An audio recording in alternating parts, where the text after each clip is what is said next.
اسلامی سال کے پہلے مہینے محرم الحرام 1446 ہجری کے پہلے جمعۃ المبارک میں داخل ہے۔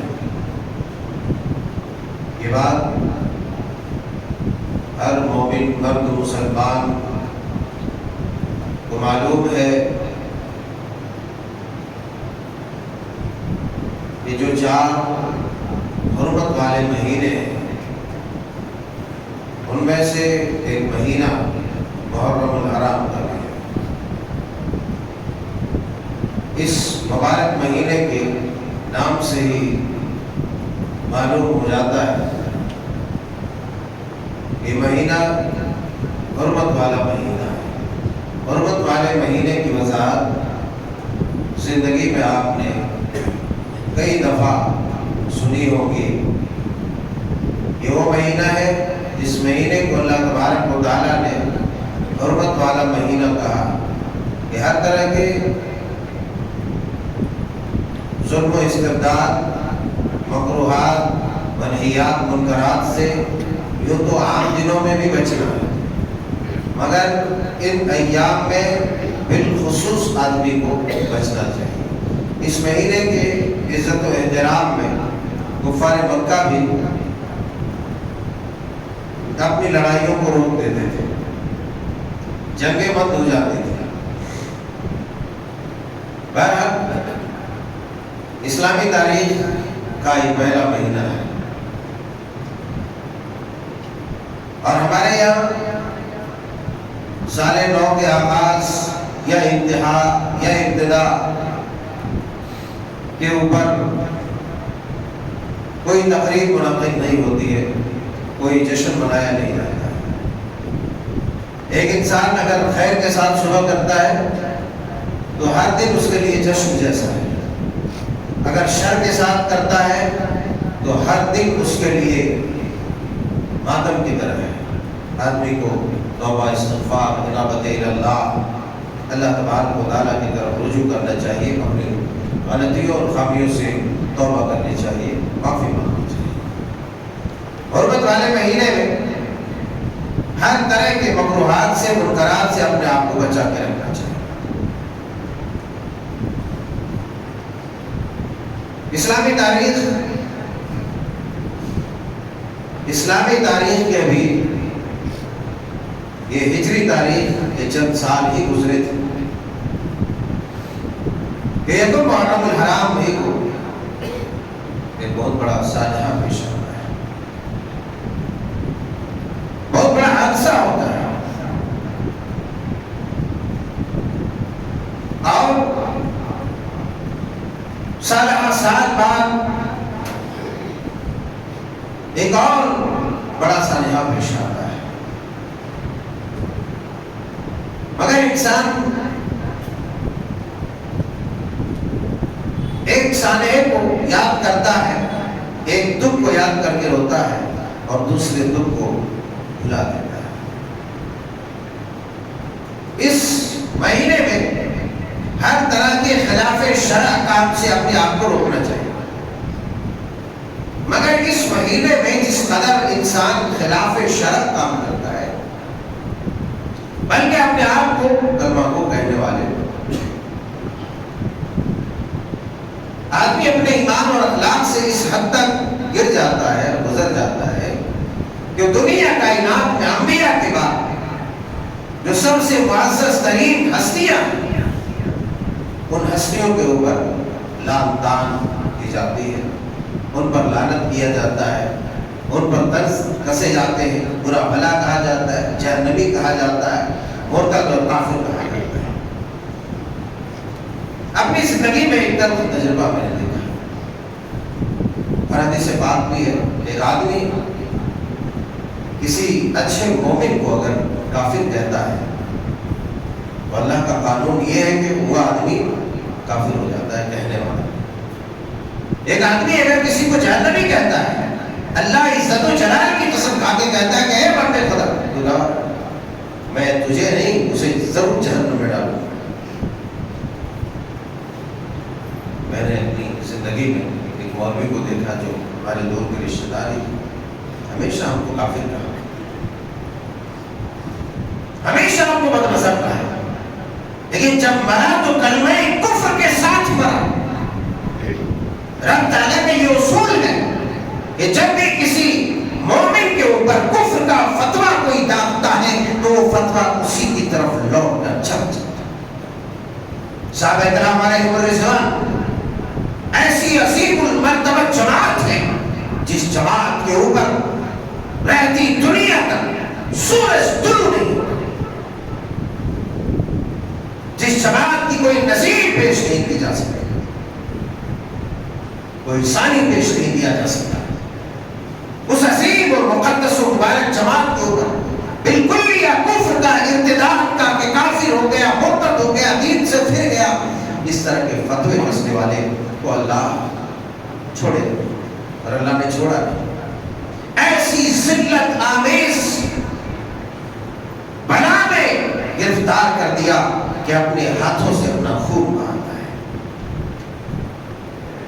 اپنے ہاتھوں سے اپنا خون بہاتا ہے۔ ایسے مواقع پر اس طرح کی باتوں کا تذکرہ ہونا چاہیے۔ لوگ کہتے ہیں کہ ہر سال ہوتا ہے، ضروری نہیں ہے، میں کہتا ہوں ضروری ہے۔ ایک سمجھدار آدمی کہے گا کہ ایسے مواقع پر ان لوگوں کے عقائد و نظریات کی تردید ضروری اور لازمی ہے، اس لیے کہ اس قدر فضا میں اور سماج میں آلودگی اور کفر کی آلائش ہے، بدعقیدگی کی طوفان بدتمیزی ہے کہ آدمی بدتمیزی طوفان بدتمیزی کے شکار ہو کر اپنے ایمان اور عقیدے کو گنوا بیٹھتا ہے۔ کل طرح طرح کی نظمیں، طرح طرح کے اشعار، طرح طرح کے جو ہے گانے اس طرح نکلے ہیں کہ آدمی گانے اور میوزک کے تال پر جھومتا ہے اور دشمنان اسلام کو کہتا ہے یہی صحیح ہے، اور نعوذ باللہ والعیاذ باللہ صحابہ کی جماعت میں اس کا سہریل ہے۔ ایسے دشمنان صحابہ کی بنائی ہوئی نظمیں ہیں یا ان کے کفریہ اشعار ہیں، ڈالنے کے ساتھ استعمال کیا جاتا ہے، ان کو یہ بھی پتا نہیں کہ اس میں کیا کہا جا رہا ہے، کیا کہا ہے۔ خیرات پسند ہوتا ہے، صحابہ کرام کے خلاف محاذ آرائی جو رافضیوں نے شیعوں نے قائم کیا ہے، یہ آج سے نہیں، آج ماتم کے نام پر، تعزیہ داری کے نام پر، صحابہ کی محبت کے نام پر جو اسلام اور سنت کا خون ہوتا ہے، اس کا کوئی جواب نہیں، اس کا کوئی جواب نہیں۔ اور یہ بھی آج کل کا اچھا خاصا ان پڑھ مسلمان یہ بھی دیکھ کے کہتا کیا اسلام کی شان ہے، اے مردودوں کی جماعت، وہ اسلام کی شان نہیں ہے۔ اسلام کی شان کتاب اللہ کی تلاوت میں ہے، اس پر عمل میں ہے، سنت رسول اللہ کو حفظ جاں بنانے میں ہے۔ تعزیہ داری پہ ماتم میں یا حسین کا یا علی کا نعرہ لگا دینے میں نہیں ہے، میوزک کے تال پر ڈولنے میں اور جھولنے میں نہیں ہے۔ یہ تو اس سلسلے کی ایک کڑی ہے کہ رب کے رسول نے جب مدینہ المنورہ سے یہودیوں کو جلا وطن کیا، سلسلہ یہاں سے نہیں بہت آگے سے ہے۔ جب مدینہ منورہ سے یہودیوں کو جلا وطن کیا، یہودی ایسی خبیث ترین قوم ہے، بالکل کینہ پرور سانپ کی طرح اپنے دماغ میں کینہ پال کے رکھنے والا سانپ، اسی طرح یہودی وہ سانپ ہے کہ اپنے سینے میں وہ کینہ مسلمانوں کے اہل اسلام کے خلاف پال کے رکھتی ہے یہ قوم، اور پھر ہر طرف پہ یہ قوم اہل اسلام اور مسلمانوں کو غضب پہنچانے کی کوشش۔ جب مدینے سے ان کو خارج کر دیا گیا ان کی بدماشیوں کے پیش نظر، ورنہ پہلے سلوک و صالحات کے پیش نظر یہود بھی مدینے کے اندر گئے تھے، مگر جب مسلمان اور اہل ایمان اور اللہ کے پیارے حبیب علیہ السلام کے قتل کی سازش میں یہ مبتلا ہوئے، اللہ کا حکم ہوا، اپنے رسول کو حکم دیا کہ انہیں یہاں سے جلا وطن کر دیا جائے، مار بھگایا جائے۔ خیبر میں بنا حسین وہاں بھی بدماشی ہوئی، سے بھی نکال دیے گئے.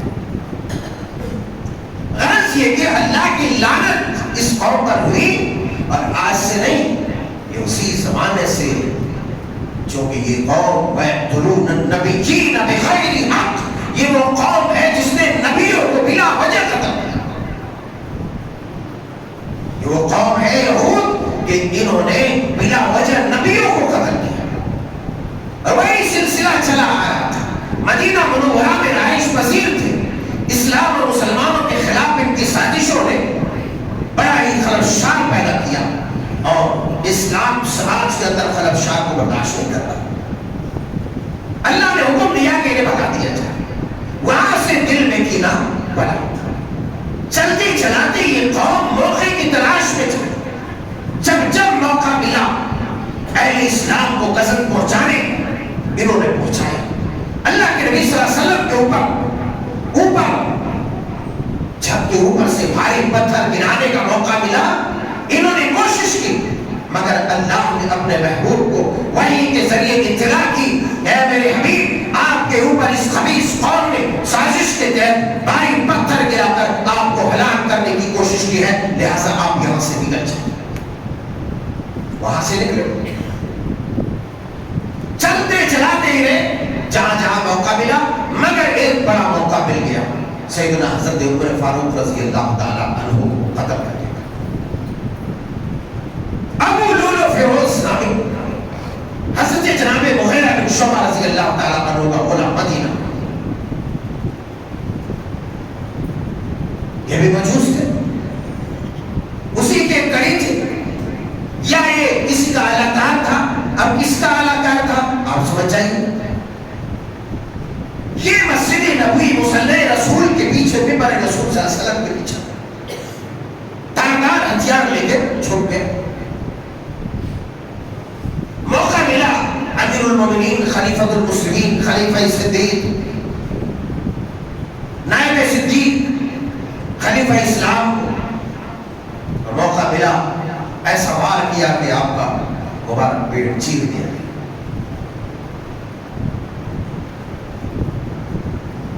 آپ کا بدن مبارک چیر دیا گیا. آپ نے سنا ہوگا، بہت تفصیل سے سنا ہوگا کہ کیفیت یہ ہوئی کہ آپ کا پیٹ اس قدر پھٹا کہ اگر دودھ پلایا جاتا تو دودھ باہر نکلتا. اس حالت میں بھی آپ نے کھڑے ہو کر نماز پڑھنے کی کوشش کی. امت کے ان جیالوں کے لیے یہ نصیحت ہے، عبرت ہے، جو اپنے بستر سے اٹھ نہیں پاتے. لکھوں ہمارے بھی انسان کی طرح بستر میں پڑے رہتے، سننے کے باوجود، آزاد جاننے کے باوجود، سننے کے باوجود، وقت کے علم ہونے کے باوجود بھی انہیں سوچنا چاہیے، دیکھنا چاہیے کہ اسلام کا اتنا عظیم ہیرو، اتنا عظیم پیشوا کہ پیٹ پھٹ چکا ہے، کھانا پانی باہر نکل رہا ہے، مگر کوشش یہ کی جا رہی ہے کہ کھڑے ہو کر کے نماز پڑھیں. اللہ قربان جاؤ، کیا ایمان تھا، کیا تربیت تھی. دراصل وہ روح کی طاقت تھی جس روح کی طاقت نے صحابہ کو زندگی دی تھی. عالم اسلام کے لیے عظیم سانحہ تھا، عالم اسلام کے لیے عظیم سانحہ، عظیم سانحہ. یہ کوئی معمولی بات نہیں تھی کہ خلیفۃ المسلمین کو شہید کر دیا. چلتے چلاتے بہت سارے آپریشن، اس سے پہلے بھی کئی آئے مگر موٹا موٹا میں بتا رہا ہوں. چلتے چلاتے سیدنا حضرت عثمان غنی رضی اللہ تعالیٰ عنہ کا واقعہ. حضرت عثمان غنی رضی اللہ تعالیٰ عنہ امیر المومنین خلیفۃ المسلمین ہے، نائب عمر فاروق ہے. آپ شہید کر دیے جاتے ہیں. آپ کی شہادت کا واقعہ انتہائی دردناک اور کربناک ہے. آپ کو اس قدر مدینہ کے اندر آپ کو اس قدر قید کر دیا کہ وہ کنواں جس کو آپ نے خریدا تھا اس کا پانی پینا بھی آپ کے لیے ممنوع ہو گیا تھا. لوگوں سے ملنا جلنا بھی ممنوع ہو گیا تھا، دردناک طریقے سے آپ کو شہید کر دیا، آپ کے مبارک ناش کو ٹھوکر لگائی گئی، شہادت کے بعد بھی آپ کے جسم اطہر کے ساتھ بے حرمتی کی گئی۔ کہاں ہے؟ مدینہ منورہ کے حرم شریف کے اندر موجود ہے۔ نبی کا وہ جانشین جس جانشین کے بارے میں سید العرب والعجم امام الانبیاء سید الابرار نے کہا تھا کہ اے عثمان آج کے بعد اعمل ما شئت، آج کے بعد تم جو چاہو کرو، اللہ تمہارا مواخذہ نہیں کرے گا۔ اس نبی کے جیالے، اس نورین کو جس کی زوجیت میں نبی کے دو نور، نبی کی دو بیٹیاں، نبی کی دو دختران بھی، ان کو شہید کر دیا گیا۔ چلتے چلاتے وہ وقت آیا خلافت کے مسند پر علی المرتضیٰ داماد رسول شہید رسول جناب حضرت علی بن طالب رضی اللہ تعالی عنہ خلافت مسند کے خلافت پر جلوہ افروز ہوں،